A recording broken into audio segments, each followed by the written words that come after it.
अगर आप भी चाहते हैं कि पूजा फिल्म्स का ऑडियो वीडियो सबसे पहले आप तक पहुंचे, तो लाल बटन को दबाकर चैनल को सब्सक्राइब करें और साथ में बेल आइकन को दबाना ना भूलें।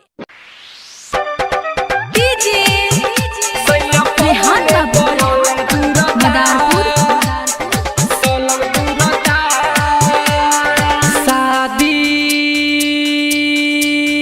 जब से भइल हो हमर ऐठल छुट्टी गइल हो, कुंडी में मुंडी लगा के हुरता सैया पलंग पयलंग तुरता, सैया पलंग पयलंग तुरता, सैया पलंग पयलंग तुरता,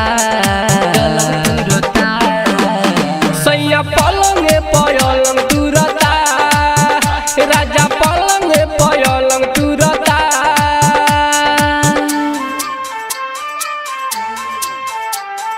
पलंग तुरता सैया पलंग पयलंग तुरता, पलंग तुरता। हमके खिया के बतासा करेला से धिया परदासा, कैसे के कहिए भौजी करेला रोज तमाशा। हमके खिया के बतासा करेला से धिया परदासा, कैसे के कहिए भौजी करेला रोज तमाशा। दिन रात मुआना जो बन घूरता, सैया पलंग पयलंग तुरता, सैया पलंग पयलंग तुरता,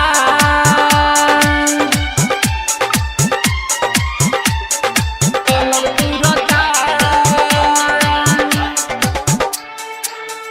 सैया पलंग पयलंग तुरता। रेहान बाबू का हो डीजे रेहान बाबू जान ले बका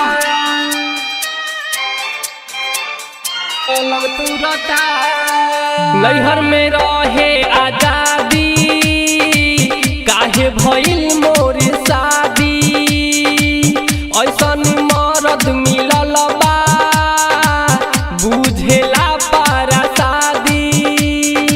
नैहर में रहे आजादी, काहे भइल मोर शादी, ऐसन मरद मिलल बा बुझेला पारा शादी।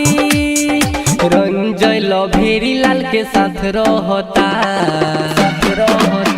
सैया पलंग पयलंग तुरता, सैया पलंग पयलंग तुरता, सैया पलंग पयलंग तुरता।